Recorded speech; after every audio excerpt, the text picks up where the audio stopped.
Bonjour à tous, Marie-Christine Janssen, ostéophysique. Aujourd'hui, je vais vous parler des LMV, libération des mémoires des vies incarnées. Alors, qu'est-ce que ça veut dire? Ça veut dire que, comme nous l'avons vu dans les autres vidéos, nous possédons une âme. Cette âme a déjà vécu d'autres vies. C'est le principe pour lequel les énergéticiens partent. Ce n'est qu'un principe, bien évidemment, on y croit ou on n'y croit pas. Il n'y a pas de preuve par rapport à ça. Cependant, lorsque je travaille sur les personnes, à un moment donné, leur corps va me révéler une de ces vies passées qui est restée un problème pour cette personne.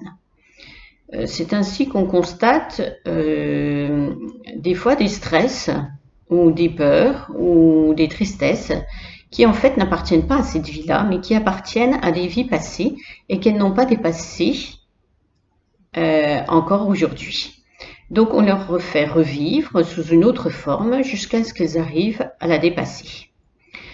Donc pour cela, lorsque je me connecte à la personne, que l'on réveille son yin tang, donc la zone énergétique au centre de son cerveau, et puis que l'on expose la problématique de départ.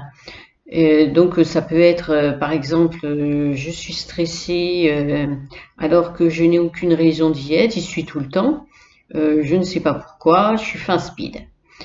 Donc lorsque je vais réveiller son yin tang par rapport à cette émotion, le yin tang va m'indiquer qu'il est nécessaire pour elle de libérer une de ses mémoires.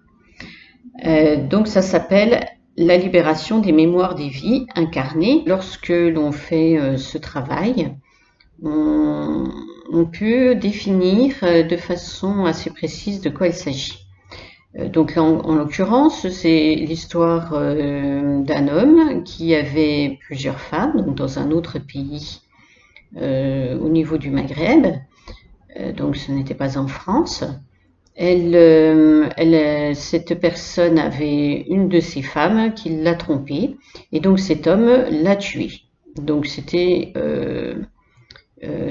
fait avec une grande violence et donc cette personne aujourd'hui qui s'est réintégrée dans un corps de femme vit des situations assez compliquées, ou en tout cas l'amour pour elle ça va être quelque chose de compliqué.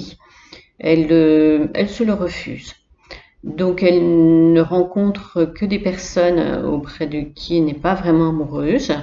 Et cette personne aujourd'hui eh bien, doit dépasser et se libérer de cette mémoire et en ayant l'histoire de sa vie passée, eh bien, elle va pouvoir le faire car on va réinformer son inconscient avec des mots positifs puisque déjà il faut qu'elle se pardonne pour cet acte qui date d'une autre époque et puis parce que l'univers l'a également pardonné étant donné que comme je vous expliquais les autres fois en réalité il n'y a ni bien ni mal dans ce que l'on vit, ce ne sont qu'une somme d'expériences.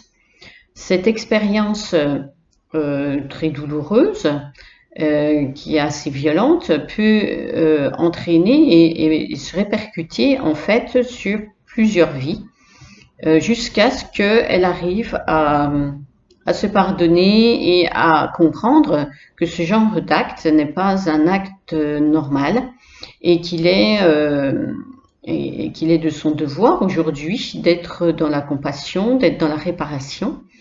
Et donc, il s'avère en effet qu'elle a choisi un métier d'aide à la personne, justement auprès des femmes battues. Donc, c'est quelque part, cette LMV, libération des mémoires des vies incarnées, va lui permettre de comprendre déjà pourquoi elle a choisi ce métier, pourquoi elle est toujours dans le stress et dans la peur par rapport à ça. Et ensuite, elle va pouvoir réinformer son inconscient, remettre un peu le puzzle en place de son histoire et retrouver une certaine libération, une certaine un certain amour pour elle qu'elle avait perdu, pour s'autoriser ensuite à pouvoir aimer d'autres personnes. Voilà, donc là c'est un cas particulier, il y en a beaucoup d'autres. Euh, si vous aussi vous avez une situation où vous avez un peu tout essayé et que vous ne trouvez pas de solution dans cette vie-là, eh bien, bien souvent, vous pouvez faire une LMVI et puis vous verrez que ça répondra pour la plupart du temps à la libération d'un stress ou d'une peur qui ne vous était pas expliquée. Voilà, je vous remercie, je vous souhaite une bonne journée et puis à bientôt.